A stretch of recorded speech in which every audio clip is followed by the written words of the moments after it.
Hello, and welcome to today's Minecrafting shenanigans. Yesterday was a pretty monumental day. Very excited to share that the dome is finally finished. I am so happy with it, and I'm so proud of myself for sticking with it for. It's been 4 to 5 weeks of focusing mostly on that, whilst doing some other things here and there. Most of that time has been mining, and then the rest of the time towards it has been cooking stuff up in the smelter and doing the actual building.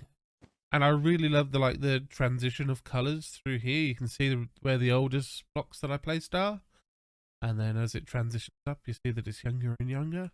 And over time, it will all change to be that sort of color all over.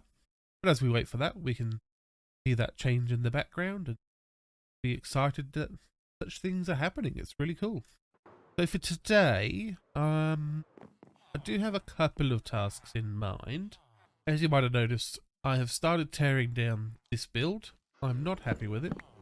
It ended up just being a really, really big box. My plan for this build is actually to rethink how I build it, rather than trying to just contain the farm. Yeah, I figure where the roof is now, it is a fine spot for where the lower level can be. And because there's space in between, I could possibly try and do like a staircase or something up the middle. Not 100% sure if that will fit, but we can try. If I do it one block at a time, it should be fine. And yeah, I just don't want to be stuck with this giant box that completely covers up the view of things like the pumpkin. I realized I've just finished building that and I want to look at it for a little while, and I can't. So rather than making myself sad, I'll make myself happy. I can do that. It's my world, it's my builds. I can change my mind. I mean, and I hadn't started doing any part of detailing processes yet. Yeah, I'd simply done the shell, and I want to make a cool build on the second floor that will come out into a balcony. And I think I'll make it a bit more open air than I was originally thinking, because I want to make use of the new bookshelf blocks that are coming in 1.20. I do want to use the new bookshelf blocks to store all the books that I can get from all of my villagers here. And I figured having like a big library up on the second floor would be a fun way to do that. But yeah, these walls will be fine to use as the wall, and then build a little platform that maybe even comes up to that height, maybe one block higher, and I could make the roof out of like see-through blocks. I could use trapdoors, fence posts, campfires, scaffolding, all that kind of stuff. I think would make a really nice open air library kind of book area with lots of reading spots. I am feeling a bit inspired by like the Hermitcraft at the moment. They're doing some really cool stuff with the King Ren storyline that they've got. I loved the cool build that they had in the Nether for like the big vault, and I especially liked the arena that they had. So I might take inspiration from that and do a really cool build. Not necessarily in the Nether, but just a cool big build. I was thinking of building something like a Colosseum over on the landmass over there. So maybe I could do that, but also take some inspiration from Hermitcraft. I know they're doing a crossover event at the moment, and that was like a big live streamed thing. Yeah, so like most people, my favourites are probably Mumbo and Grian and Scar, and the output videos has been lower lately, which as a viewer is a little bit like, oh no, I'm enjoying that, I want to see more. But also on the sort of creator side of things, I totally get that it's like really hard to do, and I like that they sort of talked fairly openly about how they're feeling about certain things and why they're doing certain things. Like Mumbo was like, I'm just gonna go out into the world and experience some of the world and get some inspiration. Like, that's a really good message, I think, to bring to people. And I think Green was similar. He said like he was taking a break, and you know the output of videos was so big because of things like the big Rona that happened throughout the world, and people were stuck inside, so they just made lots of videos. And obviously the real world is where inspiration can come for all of the things that we make. For example, my big jack-o'-lantern pumpkin. That's a real thing that people make in the real world. Spooky season is currently upon us, and I was inspired by that to build the pumpkin. Not that I'm saying that I'm feeling burnt out. I'm past day 100 and I'm feeling still very happy to be doing what I'm doing.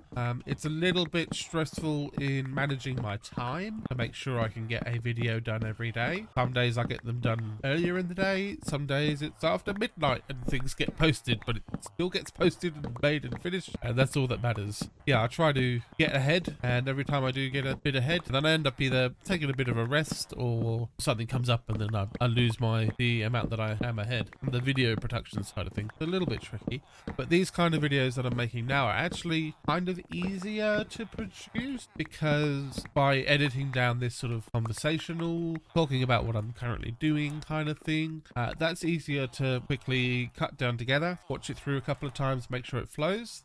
That's fine, versus going through the whole video and then writing out what's happening, writing the script, doing a whole voiceover for that, then editing the voiceover, getting that all chopped down and lined up, putting everything together. By doing a video this way, I'm still doing a short. I'm posting the short to TikTok as well, but it's much easier to produce a video of what I've been doing that day if I've already gone through that footage whilst making another video. So then I can just quickly write up what happened. I don't feel like I have to include every little thing versus trying to write like a page-long script to try and sort of make sure that my videos have got enough length. Because that's another thing I think is something I need to focus on a little bit, is getting out some videos that do have more length. And I was doing that with the weekly versions of the videos. I may go back to putting those together if there is demand. But I'm thinking that it's just recycling content rather than making something new or interesting. Yeah, I might start the roof here, flatten out the top, see how I go, tidy all this mess up. So I am aiming to do, yeah, I think I mentioned before, but I'm aiming to do these kind of videos pretty regularly so I can have at least 2 or 3 of these out a week where it's a bit longer. I can talk about what's been going on the last few days, that kind of thing. We got roughly, this is sort of the top level room. Then I could do like stairs maybe. Yeah, I could have like a couple of slabs going up and sort of a bridge go across there. But I want to be able to have a build here and also enjoy my other build though. Yeah, that's a pretty good point. I'll leave that there for now. So these sides are all going to have walls built up them. And I have not yet figured out how that's going to work. But my other thought was to sort of come in a little bit by a couple of blocks. And then that gives us a little bit of room to sort of play with. I haven't measured anything out. Just sort of guessing. I can see that I'm basically in the middle now. 7. I'll get a quick feel for how that looks. I think that's okay. I did take one off there and put it there, there. A bit more evenly spaced out. And I think just by having it dip very slightly in, it should help to add a bit of texture to this wall. I might not necessarily need to do this sort of thing of the rest of the walls because they're all going to be very diagonal, jaggedy anyway. So that won't be a thing to worry about. But otherwise, this wall was just going to be pretty much straight, flat, connected to a thing and go straight across. But I think just adding a little bit of depth will help with the dimension. Then we need to measure out for an item sorter.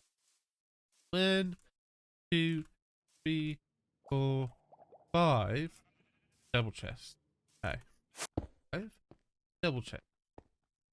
We're already going to be taking up a decent amount of space. Just this. Good, that's what we want.